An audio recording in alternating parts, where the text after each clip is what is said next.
Let's start with our first news. Islam Makhachev will retire like Khabib. Everyone knows how Khabib abruptly left the sport back in 2020 at age 32 and decided to retire shortly after his father Abdul Manap passed away. Of course, his passing played a role in his decision, since his dad was also his coach. But his mother was the main reason, as she asked him not to compete anymore without his father by his side. Fast forward to now, Islam Makhachev is in a similar situation. In a new interview with Murad Lariva, Islam revealed that his mother wants to speak with Khabib and is pressuring him about retirement. He said, "This has been a conversation with my mom for years, ever since he won the Combat World Championship before even turning pro. Lately, she has been saying that Khabib listened to his mother, and Islam should do the same." Islam says if his mother ever puts her foot down, he would consider stepping away from fighting. For now, he has not arranged a meeting, but if it happens, everything could change. The situation has sparked massive discussion among fans, who believe Islam is following a similar path to Khabib in terms of career decisions and family influence. Many are now watching closely to see whether Islam continues fighting at the highest level or decides to retire early under family pressure. His future remains uncertain, but the comparison with Khabib continues to grow stronger with every interview. Whatever happens next, Islam Makhachev's career will be defined by discipline, family values, and the legacy of Khabib's unexpected retirement, leaving fans eager for his next move in the sport. The story continues to evolve as time goes on, and attention remains firmly on Islam Makhachev inside and outside the octagon, still rising. Move on to another news. Dana White just got honest about Sean Strickland's White House ban. Dana White broke his silence on the biggest talking point in MMA right now, addressing exactly why Sean Strickland got banned from the historic White House event. During a recent Q&A, Dana made it clear that he expected this exact level of drama the second he announced the card. He acknowledged the brass fully anticipated Strickland would start talking trash the moment he found out he was left off the lineup. While a massive portion of the community is blasting the UFC for shutting out their only undisputed American champion, another side of the fan base believes this is zero surprise. Given Sean's continuous jabs at the government and his completely unfiltered rants online, putting him on a live microphone at the South Lawn was always a massive operational risk. All right, let's dive into what Dana had to say. Are you guys keeping an extra eye on him?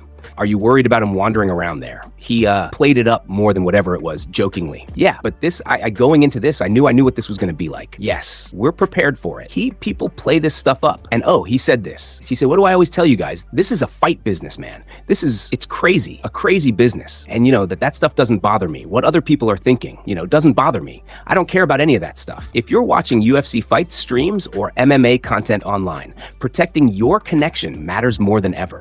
NordVPN helps keep your internet activity private and secure, especially when using public Wi-Fi, traveling, or browsing online. Right now, you can get up to 74% off by using my link in the description below. It's fast, easy to use, and works across all your devices. One of my favorite features is threat protection, which helps block malicious websites, trackers, and annoying ads while browsing. And if certain content is restricted in your region while traveling, NordVPN gives you more flexibility online with thousands of servers worldwide. Check out NordVPN today and support the channel. The drama surrounding the upcoming White House card just got crazier, and Sean Strickland is not the only fighter. Move on to another news. Carlos Prates is reportedly back up for Islam Makhachev versus Ian Gary. It has been rumored across MMA circles that Islam Makhachev could be matched up with Ian Gary next. And during a recent interview with Eurosport UFC, Carlos Prates may have accidentally revealed some major details about the potential fight setup.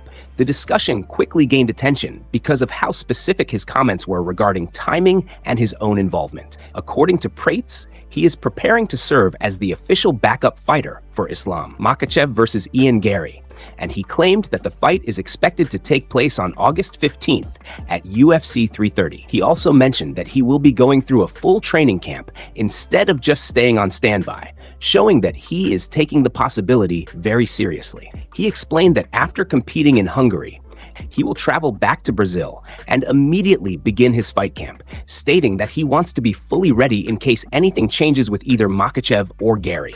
Prates made it clear that he is treating this situation like a real opportunity rather than just a rumor, and he is preparing as if he could be called at any moment. He added that he believes something could happen in the matchup, and if it does, he expects to be the fighter the UFC turns to. Prates also admitted that he has not officially spoken to the UFC about being a backup yet, but he feels his current ranking position keeps him firmly in the discussion for high-level opportunities. Furthermore, Prates explained that some fighters are often overlooked in situations like this, but he refuses to stay inactive, especially when major title implications are involved. He said he continues to stay ready, train consistently, and keep himself in peak condition, so there are no surprises if the call comes. He went on to emphasize that whenever the UFC needs him, particularly for a championship-level fight, he will be fully prepared without hesitation. Prates expressed confidence that staying ready at all times is what separates contenders from the rest of the division, and he believes this mindset is what keeps him close to big opportunities. For now, the situation around Islam Makhachev and Ian Gary continues to build anticipation,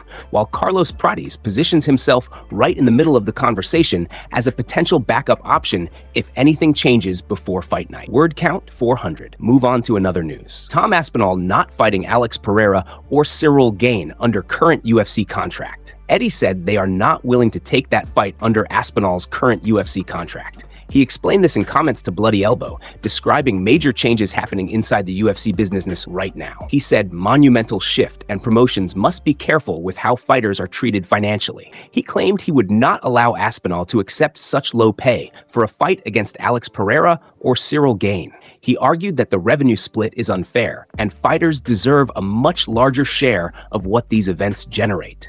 Eddie added that Aspinall is one of the biggest stars in the division and should be paid accordingly for blockbuster fights. He also warned that fans would be shocked if they knew the actual numbers involved in such a matchup. He emphasized that Aspinall has already suffered serious injuries and multiple eye operations, making the risk even greater. He insisted that he will do everything possible to prevent him from fighting under unfair conditions. He described the situation as outrageous and urged fighters to stop accepting such deals. He finished by saying that he knows what he is talking about and will continue to push against it. The debate around fighter pay and contracts grows as UFC enters new era of business pressure and negotiation power struggles. Eddie's comments intensify debate among fans and analysts about how top heavyweights are compensated compared to global boxing stars. Many believe that the gap between revenue generation and fighter pay is one of the most controversial issues in combat sports. Aspinall's situation is being closely watched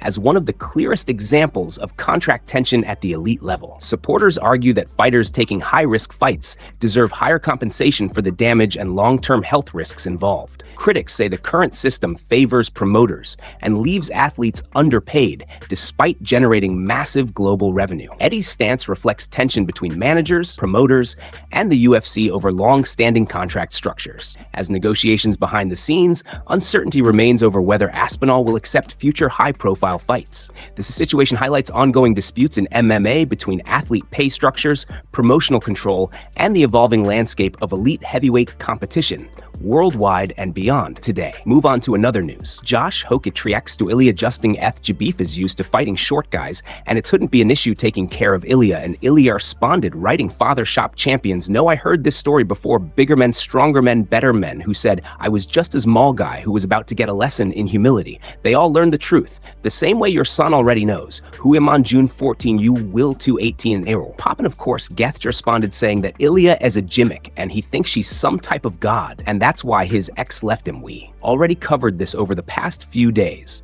so if you want the full details, go check out our other videos. But back to Hokit. In the interview, he was asked about what I thought about the whole situation, and here's what I had to say. Should get mad about that. He's talking about someone else's family now. You know, how we stood up with Pada, and now he's talking about family. Should it be offended and hit him with a water bottle or whatever he tried to throw at me? I mean, we should just say how we feel, just put everything out there instead of just playing the respectful meet the end of the day. You guys are going to go in there and fight. Like, come on, you guys are going to fight each other. Say what you need to say and put it out there, repute some pressure on yourself and let the best man win in the cage. That's how I look at a time. And to put is always poking at them, and it's like he's smiling at them.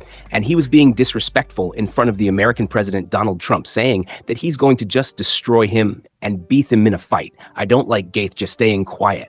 This trying to have a humble approach, and whatever, but it is what it is. I'm in head. Oh, shave a fair point there at the end of the day. The two of the Mayor Agana fights, all the words don't necessarily mean anything unless it gets bad enough to make them fight with emotions. And speaking of the Gethje, move on to another news. New UFC fights announced off with a banger being added to International Fight Week.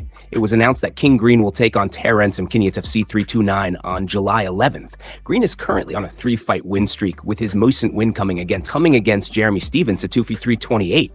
As for Mkinny, he's currently 5-8 in the promotion, with his most recent fight coming against Kyla Nelson back in March, which he ended up winning. Now, some of you may be wondering why this is a banger fight. Well, it's because both fighters are known for finishing bouts. Mkinny has competed in 13 UFC fights, and every single one ended in a finish. And we don't even need to say much about Green, because he's always looking for a highlight moment. McKinney reacted on X by writing, "I cannot describe how incredibly grateful I am for this opportunity to fight on the McGregor versus Holloway card. Jesus is king, from staying on someone's floor to being a house owner now. This lets go all glory to God for the victory to come." For UFC 329 fans are debating the outcome of this fight. Next, we'll move on to a fight announced for Abu Dhabi on July 25th. According to Muin Gaffer, who shared multiple posts about the matchup on his Instagram story, he's set to take on Abdul Hussein. We last saw Gafarov compete against Jakob Viklatz back in February, and by the way, Gafarov missed weight for that fight. It was changed to a 141-pound catchweight. However, that didn't matter much. In the end, as Gafarov was submitted in the 3rd round, he's currently 2-3 in the UFCA. For Abdul Hussein, this will be his promotional debut. Nafchistri Ashi enters with a 15-2 professional records. It will be interesting to see if Gafarov can bounce back from his loss, or if Hussein can put on a strong performance in his debut. The story continues next. More announcements are expected in the coming weeks as matchups continue to build momentum ahead of International Fight Week events. Fighters are staying active and ready for short notice opportunities, while rankings continue to shift across divisions. The UFC's schedule remains shyly active and competitive, with new matchups being added. Move on to another news. Michael Chandler reacts to Conor vs Max Holloway. Speaking of Conor return, Michael Chandler recently had an interview with Mike Bond and talked about Conor returning to fight Max instead of him. He said he don't really have any emotions about it, and maybe that's because obviously I'm focused on Mauricio Huofe at the White House, but man, I wish Conor, well, the sport is better when Conor is training and on his way back, so Max got the nod. We'll get to see them compete in only 5 weeks away. It'll be Cage's side watching, very interested in how that fight goes, because whether me and Conor fight in the UFC or not, Conor and I will compete against each other at some point in some venue somewhere, somehow, some way. When Sanhagen was asked about being picked to fight Batista, he said he is ready and focused on his upcoming matchup and does not care about outside noise, but remains confident in his preparation. The conversation around Conor vs Max has created massive hype across the world, with fans debating how the matchup will play out inside the octagon. Chandler added that he respects both fighters in Belai. The bout will deliver high-level action from start to finish, especially given Max volume striking and Conor counter-striking ability. He also mentioned that regardless of who wins, the sport benefits when high-profile fighters like Conor are active and competing at the highest level, because it brings attention to he emphasized that even if his own focus remains on his current path, he still watches these major fights closely and studies what top-level athletes are doing in real time. The anticipation for the upcoming bout between Conor and Max continue to grow, with fans expecting fireworks from both sides due to their contrasting styles and elite experience inside the cage. Chandler finished by saying that opportunities like this are what define the biggest moments in history, and he expects a memorable performance when the two fighters finally meet in the cage. The build-up continues to intensify as Fight Week approaches, and both camps prepare for a massive global spotlight event that could reshape future title discussions in the division. Analysts believe the matchup will be one of the most watched fights of the year, delivering elite striking exchanges and high-stakes drama in the division.